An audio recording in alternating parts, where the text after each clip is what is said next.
Halo guys, welcome to my YouTube channel di Eros Edu Channel. Nah, teman-teman, hari ini kita mau belajar tentang pengamalan Pancasila.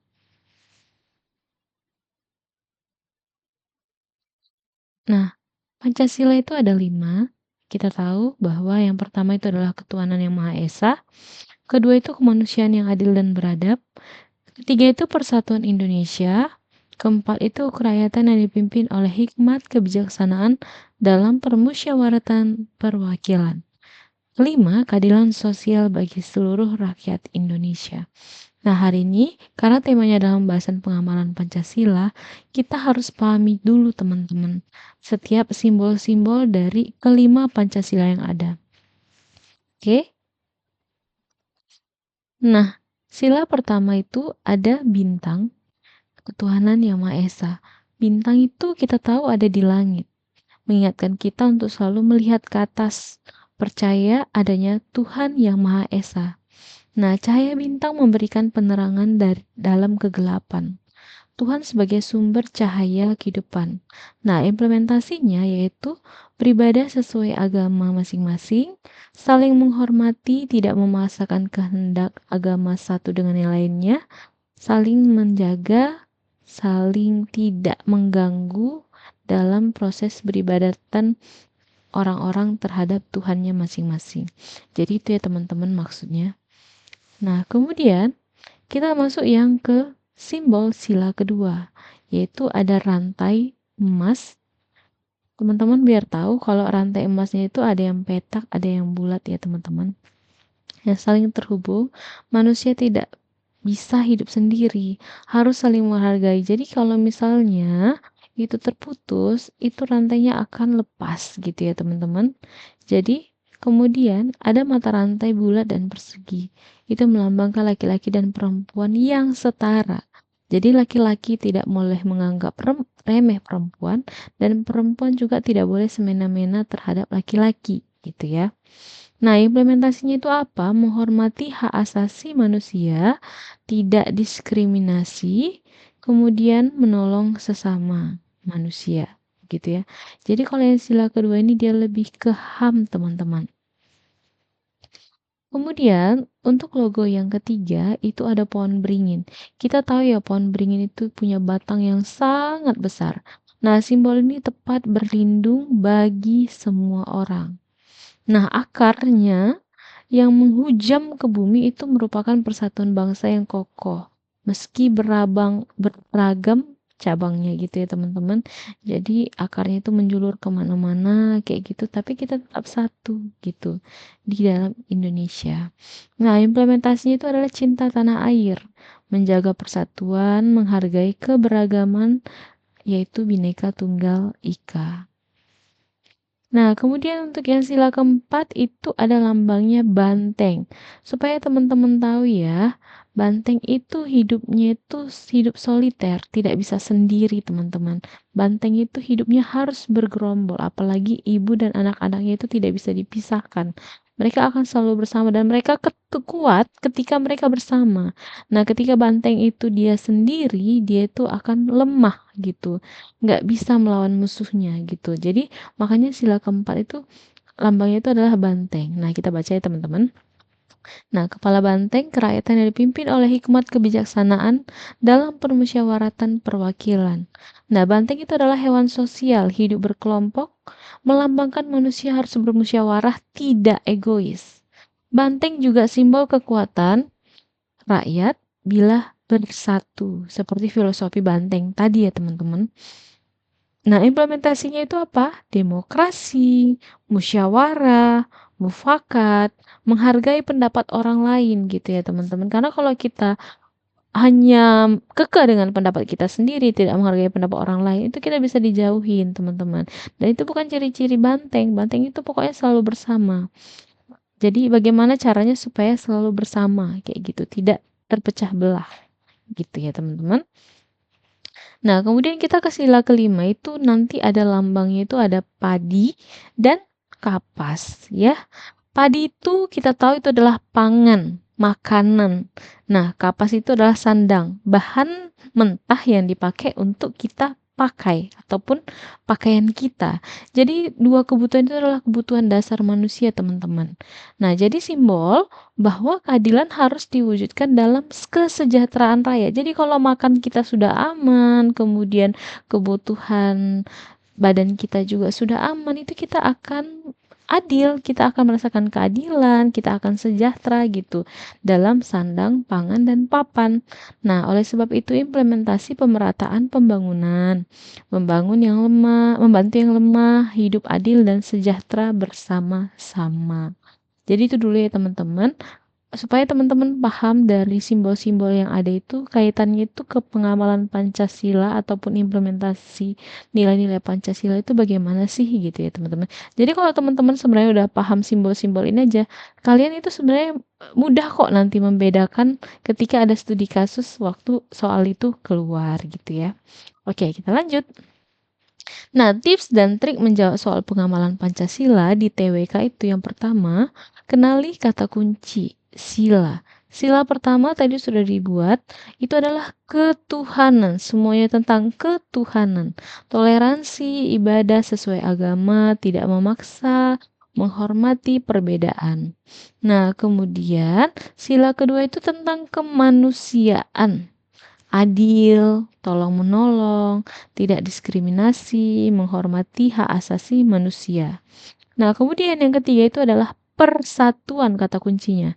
Cinta tanah air, bagaimana kita bisa menyatukan bangsa, rela berkorban, nggak apa-apa, yang penting bangsa ini nggak terpecah belah gitu ya. Kemudian Bhinneka Tunggal Ika, meskipun berbeda-beda kita tetap satu gitu ya teman-teman. Nah, kemudian untuk sila keempat itu kata kuncinya itu adalah kerakyatan ataupun demokrasi, yaitu musyawarah mufakat, menghargai pendapat, enggak otoriter. Jadi pokoknya di grup itu pendapatku harus didengar. Nah, itu berarti tidak sila keempat yang sedang dilaksanakan ya, teman-teman. Nah, kemudian sila kelima itu adalah keadilan sosial. Gotong royong, adil, sejahtera bersama, membantu yang lemah. Oke? Mudah-mudahan sampai sini teman-teman sudah mulai paham dan sudah mulai bisa membedakan. Jadi, kalau ada soal, langsung cocokkan perilaku dengan sila yang mana paling cocok.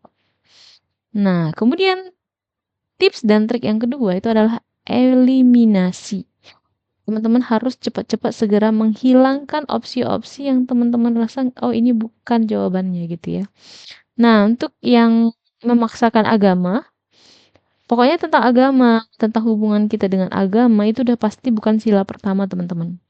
Nah, kemudian kalau dia pilih kasih, rasis, nah itu bukan sila kedua. Kemudian yang ketiga itu memisahkan diri ataupun merendahkan daerah lain, itu bukan sila ketiga ya teman-teman.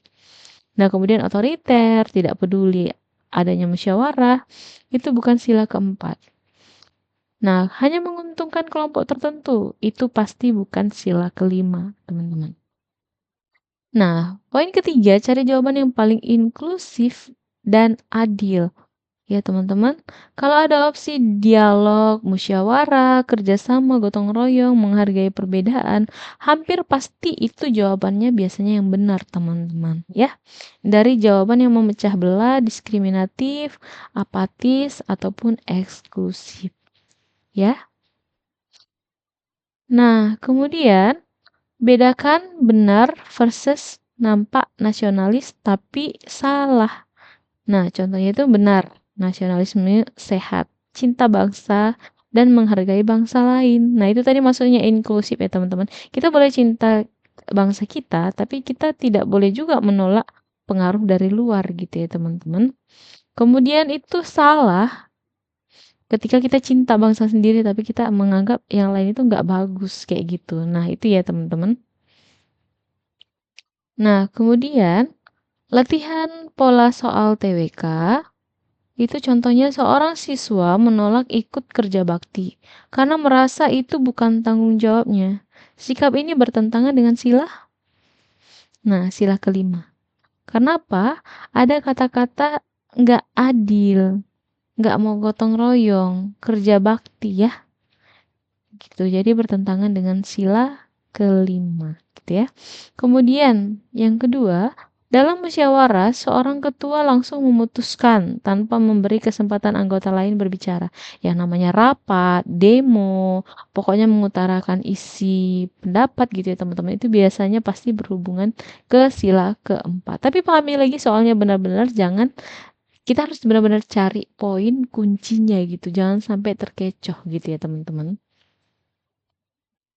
Nah, kemudian ringkasnya itu, nah kalau ada toleransi, khususnya berpaut dengan agama-agama dan kepercayaan manusia, itu sila pertama.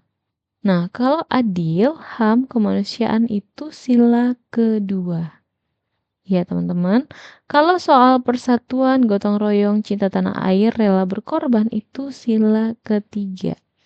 Kemudian, kalau musyawarah, demokrasi itu sila keempat.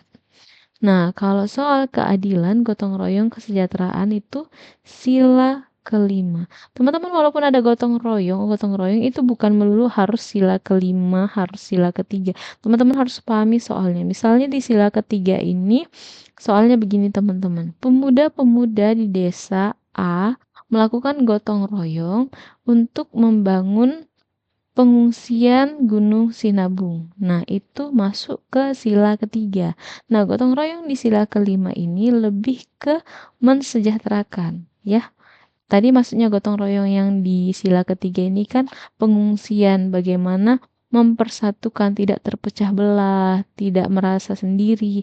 Nah, kalau misalnya gotong royong di sila kelima ini contohnya misalnya pemuda di desa A membangun irigasi karena irigasi di sana sedang terganggu sehingga akan menyebabkan gagal panen. Nah, kalau misal terjadi gagal panen ya teman-teman, itu kan masyarakatnya jadi nggak sejahtera gitu, jadi minus gitu pendapatannya. Nah, itu masuk ke sila kelima. Gitu ya teman-teman ya, jadi kita harus pahami soalnya betul-betul. Nah, kemudian perbedaan makna adil. Nah, kita kan tahu ya, sila kedua, sila ketiga itu kan ada kata-kata adil.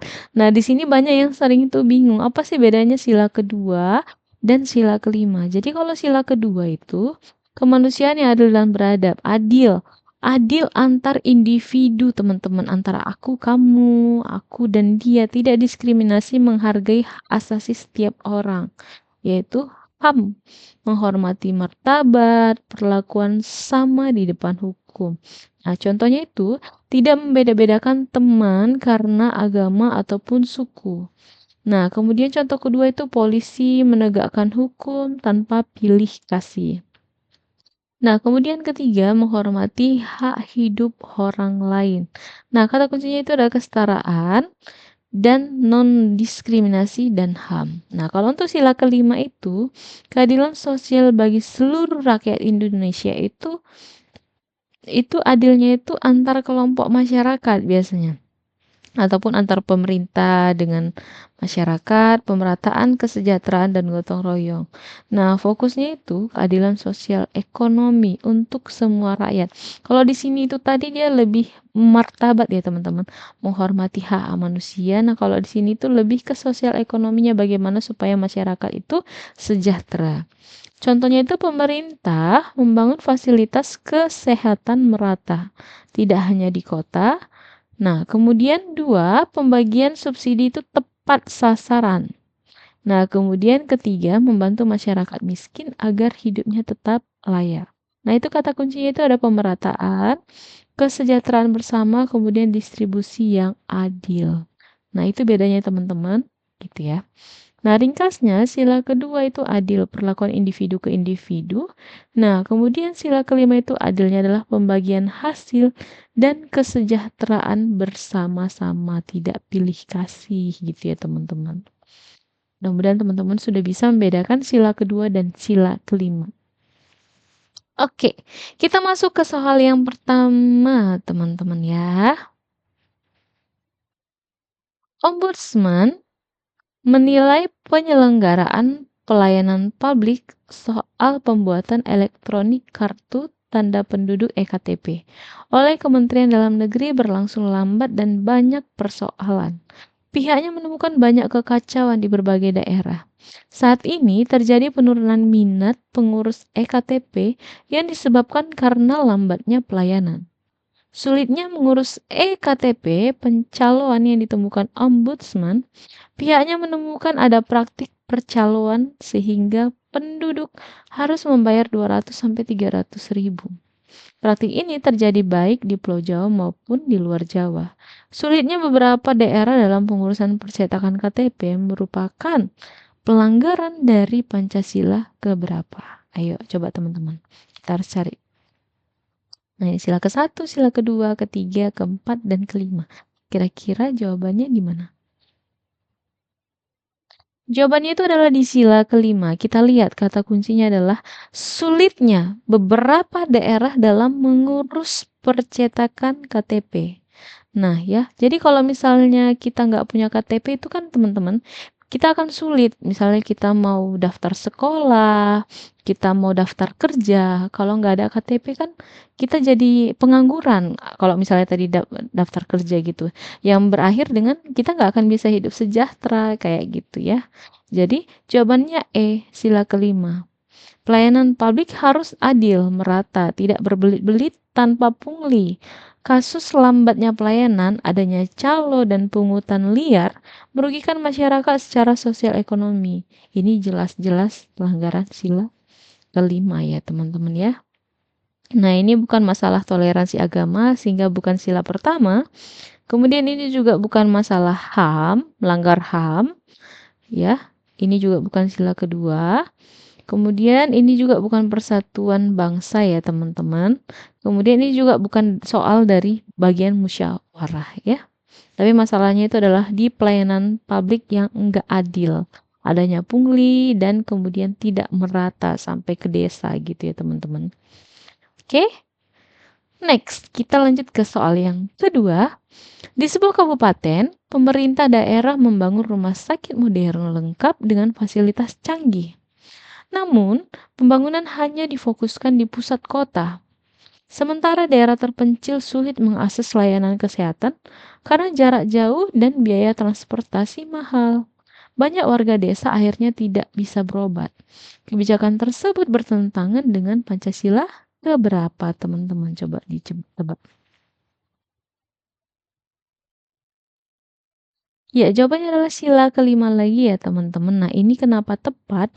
Karena pembangunannya itu hanya di pusat kota gitu, sehingga menimbulkan tidak adil dong. Jadi, yang tinggal di desa itu harus mengeluarkan biaya transportasi yang mahal lagi untuk bisa berobat ke kota ini tadi gitu ya. Jadi kalau misalnya tadi rumah sakitnya itu merata dibangun sampai ke kecamatan, apalagi ke desa gitu ya. Jadi mereka nggak harus keluar banyak biaya lagi, selain harus bayar obat, harus bayar transportasi lagi jauh-jauh gitu ya. Nah, jadi ya pasti nggak sila pertama, nggak relevan ya. Karena kasus ini tuh nggak berhubungan dengan keyakinan, ibadah, ataupun toleransi umat beragama. Nah, kemudian ini juga enggak sila kedua karena sekilas bisa sih kelihatan benar karena berkaitan dengan adil terhadap hak warga mendapatkan kesehatan. Tapi sila kedua kita tekankan lagi itu adalah adil antar individu. Misalnya itu tadi diskriminasi agama ataupun suku. Jadi kasus ini bukan diskriminasi individu melainkan soal pemerataan. Nah, kemudian juga bukan sila ketiga, ini juga bisa mengecoh teman-teman karena ada kesan daerah terpencil ditinggalkan gitu ya, sehingga bisa mengganggu persatuan. Namun, akar masalahnya itu bukan daerah tertinggal itu tadi, akar masalahnya itu adalah bukan konflik persatuan, melainkan nggak adil dalam distribusi pembangunan gitu ya teman-teman. Nah, kemudian juga bukan keempat, karena ini bukan lagi musyawarah gitu studi kasusnya ya teman-teman. Nah, jadi jawabannya adalah sila kelima. Oke, kita lanjut ke soal yang ketiga teman-teman. Markono adalah ketua RT di sebuah desa yang warganya terdiri dari berbagai suku dan agama. Suatu hari, pemerintah desa merencanakan pembangunan balai pertemuan baru. Namun muncul perdebatan, sebagian warga ingin lokasi balai desa di dekat masjid karena lebih strategis. Sedangkan warga lainnya mengusulkan di dekat sekolah, supaya semua anak muda lebih mudah mengakses. Perbedaan pendapat mulai menimbulkan ketegangan. Bahkan ada kekhawatiran akan merusak kerukunan antar warga. Sebagai ketua RT, Markono tidak ingin perselisihan ini merusak kebersamaan. Ia pun mengundang seluruh perwakilan warga dari tiap kelompok untuk duduk bersama, berdiskusi, menyampaikan usulan, dan akhirnya mencapai kesepakatan lokasi yang dianggap adil untuk semua pihak. Dengan cara itu warga kembali rukun dan proyek pembangunan bisa berjalan. Nah, perilaku Markono ini mencerminkan pengamalan Pancasila keberapa, teman-teman? Ada yang tahu kata kuncinya di soal ini? Iya, jawabannya benar adalah sila keempat ya, teman-teman. Karena fokus ceritanya itu adalah pada proses diskusi. Jadi Markono itu nggak mau ada perselisihan, jadi dia pun mengundang. Sikapnya itu adalah mengundang seluruh perwakilan untuk diskusi, menyampaikan usulan yang baik untuk membangun balai ini. Sebenarnya kita harus dekat masjid atau dekat sekolah atau ada opsi lain yang lebih baik sehingga tidak terjadi perpecahan. Ya, mendengarkan pendapat dan mencapai kesepakatan bersama itu adalah esensi sila kelima. Tidak sila ke pertama ya teman-teman. Jadi jangan teman-teman langsung mikir kalau oh ini ada kata-kata masjid, ada kata-kata agama ini pasti sila pertama. No ya teman-teman. Kalau sila pertama itu tadi kan dia kan ketoleransi beragama. Kemudian juga bukan kedua, bukan soal perlakuan adil tadi. Kemudian bukan juga sila ketiga, itu soalnya sih memang sih agak jebakan sedikit ya. Soalnya itu jelas menyinggung keberagaman suku dan agama serta upaya menjaga kerukunan. Nah, kesan soalnya itu kan kayak persatuan, tapi inti kasusnya itu bukan sekedar persatuan, melainkan cara menyatukannya itu gimana ya dengan diskusi itu masuk ke sila keempat. Oke, teman-teman bukan sila kelima karena nggak relevan ya. Ini bukan soal dengan distribusi kesejahteraan ya, tapi mau membangun balai. Oke, teman-teman. Oke, kita masuk ke soal yang keempat, teman-teman. Di sebuah sekolah, ada siswa baru bernama Jenry yang beragama berbeda dari mayoritas teman-temannya. Saat jam pelajaran agama, sebagian siswa sempat mengejek dan tidak mau berteman dengannya. Namun guru kelas menegaskan bahwa semua siswa harus saling menghormati pilihan agama masing-masing. Tidak boleh memaksakan keyakinan dan harus menjaga kerukunan.